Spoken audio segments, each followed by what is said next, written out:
got a campervan maintenance top tip. It's not so much a top tip to save you any money, but it'll definitely save you some hassle. Got a new giant, massive, mahoosive fridge to fit. And no doubt things are going to go wrong and it's going to be messed up and we're going to have to try and problem find our way around everything. This whole campervan is a bodge job. Why not? We'll get onto that a bit later once we've left this place. You know, that place. We're at ATS Euromasters, I think it's called. It's basically just a normal big massive chain garage. But why? Now here's your top tip. I'll start off with that. I ain't going to clickbait you all the way through.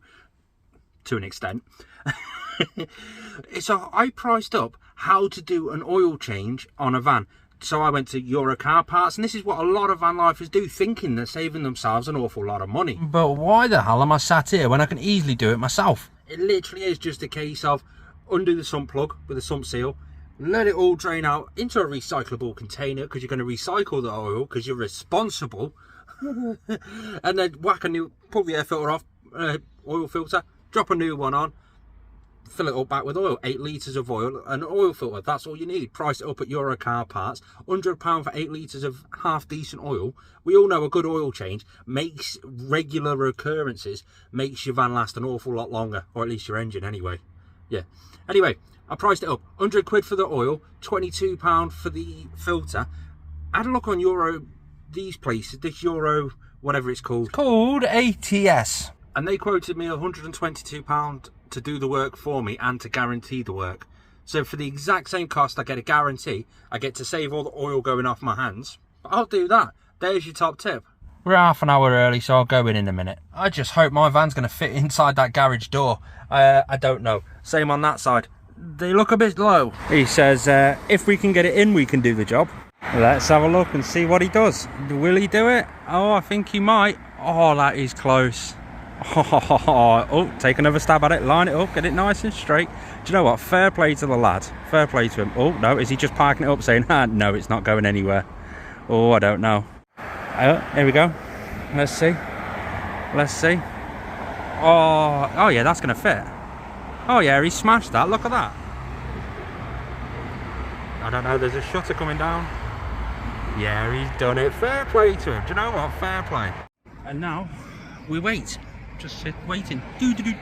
Come up with some random songs about random crap. Why not? That was quick. They're lowering it down already. I have no idea where I'm going to actually fit that fridge. I've got like 3 or 4 different options. Sorry about the road noise. It's a main road. Here she comes. Here she comes now. Can you tell I'm a little bit bored, sat here doing nothing? She's done. 85,000 mile. 12,000 mile until the next time. Let's get her back and sort the fridge out.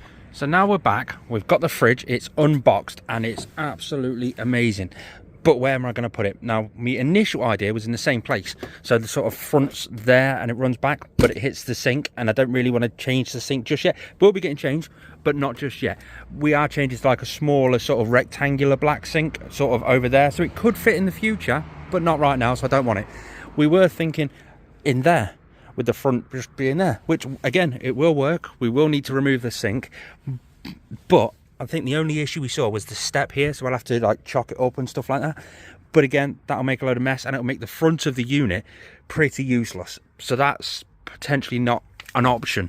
The other option was down there. Remove that chest of drawers, it can sit in there, but it's very, very tight. And when my lad's bed is turned into a single bed, I won't be able to get in the fridge. That one's out of the question. The next one is here. We've got 2 drawers. Bottom one's got the toilet in, top one's got the all powers and just a junk drawer with a bit of filming stuff in, whatever. It can fit in there perfectly fine. And that's the way we're sort of swaying ish. So I could always crack on with that now. It's just going to take the cables straight down to the fuse box under there with a 15 amp fuse. All that sort of stuff can get moved around. The appliances can go into this cupboard because we've got to get the fridge out of here, and then the toilet, the power bank and stuff, it can all go into that cupboard and into this cupboard. That's the sort of way we're planning. Let's have a look. While I wait for me drying to do it a Revolut, let's park the van up somewhere cool and start looking at emptying the cupboards to fit that fridge. Light is starting to fade outside, so we've put one of the lights on. We're going to just basically chuck everything on the bed. Look at this. We've got this to fit soon. subscribe to see that video because I'm so stoked about that. It's the Maxview Roam 5G, so it's 5G Wi-Fi in the camper van. The amount of crap that I didn't even know that I had. I mean, I don't even know what that is. We've got some contact adhesive, some spare latches for the, I think that's spare latches. It sounds a bit not spare latchy. I found my tape measure though, look at that. Got the toilet out the bottom one, and it is literally just a case of going, unscrew the shelf, and that should just pop out, and then get us the jigsaw and just go zip and zip on the other side, and that should be it. We might need to brace out the sides and the top just down slightly, and then put a nice trim around it maybe. And with the doors off, we've actually kept them in case we want to use them on this unit just here when we change that around. We've got the screws out of that beam just there, but that's held in by glue. So it's just a case of get the jigsaw now and just zip it straight between there and there. That whole front should come off. Then the fridge should just slide straight in. Again, we may need to brace the sides out. Plugs into the all power. We turn the AC plugs on, and then that'll work to do it. That is how it's done. So it's the next day. As you can tell, it's beautiful weather as always down south. We're back down in Milton Keynes. We've got a week's worth of work down here, and this is what's paying for it. I may only need to work 6 days a week, but if I want little luxuries like this amazing fridge, then I have to do a bit more extra work, and that's exactly what I'm doing. I want to get this done as quick as possible. The mess. Yeah, I want to get this done as quick as possible this week, so that, well, next week we've got some big adventures, and the week after that, so I sort of want to get it sorted as soon as. So I brought it all away with me. It's the next day. We're going to have some fun. Here's where we left off. There's the fridge. There's some of the junk that we pulled out from the cupboards. That's the space that we've got so far. I'll walk you through that in a second, and that's the rest of it. So I brought away with me a bit of wood because I am going to have to chock up one of the sides and maybe the top to get this to sort of fit perfectly.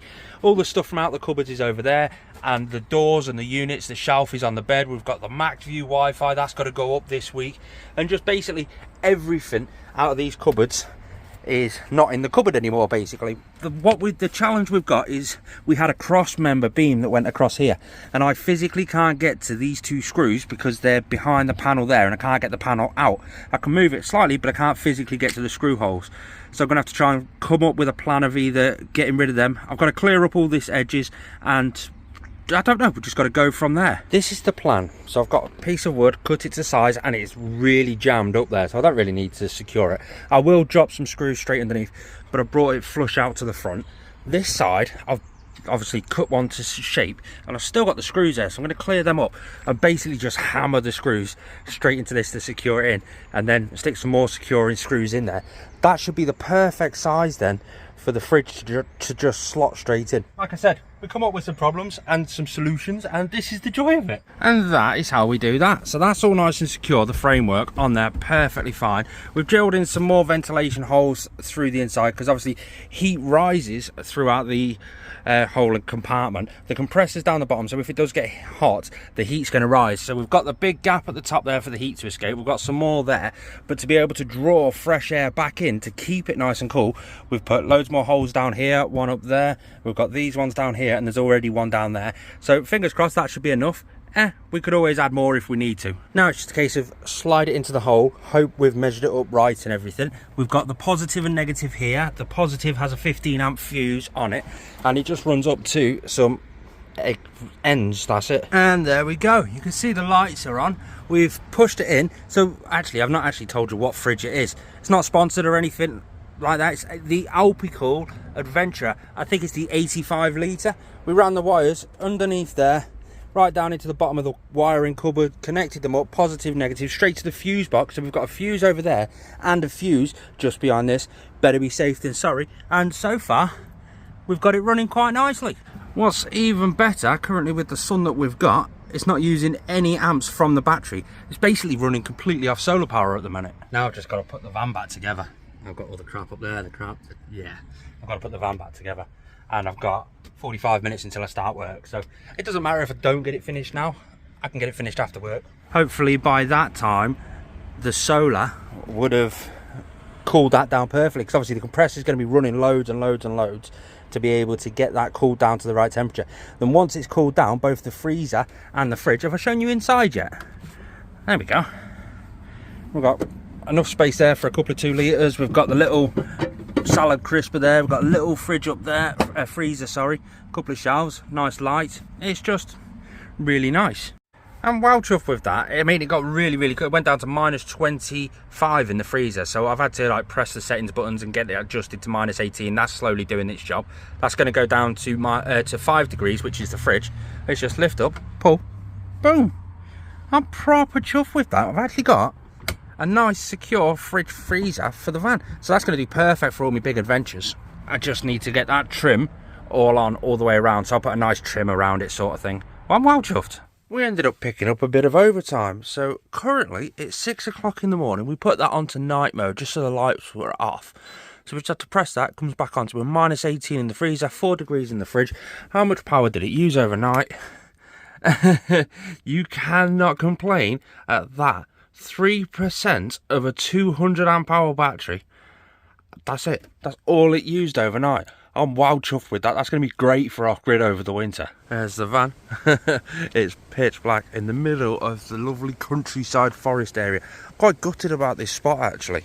This was my favourite spot for when I was transferring from the northwest down to Norfolk to see my kid. I could perfectly overnight here.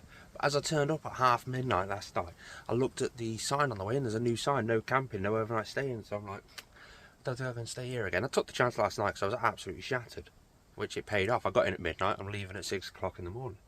But I'm going to have to find a different spot sort of around this area now. Bye-bye. There's the new sign. You can hardly see it, but yeah, look. Typical, isn't it? For the first job of the day, I did a load of editing and all that sort of stuff. General catch up on YouTube and TikTok-y sort of stuff. But I've got my Wi-Fi unit and I'm not in work until 9 o'clock tonight because I'm back on nights. So I've got a day where I can do stuff, but I've got to get some sleep before I actually go into work. I googled where was the nearest EE shop. EE is the biggest service provider for your mobile phones, so that'll be the best SIM card to use in my Wi-Fi, in theory. So I googled it. So I've come down here. I can see the EE shop there. But what I didn't realise, what I didn't recognise, what I didn't even think about, there's a giant massive decathlon just over there. There's a go outdoors over there, and I've got a bank account that's full of money burning a hole in my pocket. Oh, and a Halfords. Not a bad plan. Unlimited data on a data only SIM card. That'll do me, that's all I need. In the middle of Milton Keynes and they're asking for me delivery address and I'm like, yeah, this is it. And he goes, oh, you're so far from home. But that's the SIM card sorted for the Wi-Fi, so I can start installing that soon. Question is now, Decathlon is just in front of me. It's just there. It'll be rude not to go in and just have a little nosy, won't it? So I think I should get this like wind sail thing. Maybe some supplements. I don't know, let's see. I only got one pair of sunglasses. I don't even know why. Because look, I'm already wearing some. I know more. Can't go wasting any more money. Right, I'm going to go park up somewhere and cook some food. Let's go ridge cooking with Richard. We open up the fridge because it's a new fridge. We've got some a la ham. We have got some ooh la la cheese. We have got some bread, which I have no idea why it's doing in the fridge. The meal for men. We have bread. We have 2 ham, 1 cheese. We have bread. I might be able to actually fit 2 in there. After a yummy ham and cheese toastie or 2, it's time to go shopping. Let's go and see what we can buy. Here we go. Let's show you guys what I've got. Didn't go over the top. I've got milk for cereal in the morning. Orange juice, because I just love orange juice. Got wraps and some cheese, so I can have some chicken cheese wrap things. 2 boxes of chili cheese bites, because I'm addicted to cheese. We've got some butter, an energy drink, and some painkillers, because I've got a headache, and those 2 are going to cure it. I'm literally not even going to leave Asda's car park before I start cooking me chili cheese bites. I don't know, I've just been craving them all day. I must be pregnant. Now that I'm stuffed, I've got a full-on food baby coma, I'm going to head off to work and get a good shift in. Once this night shift is done, we've only got a few more shifts down here and then we go on a massive adventure. I've got 2 weeks. It's going to be absolutely amazing. I hope you'll all tune in for that.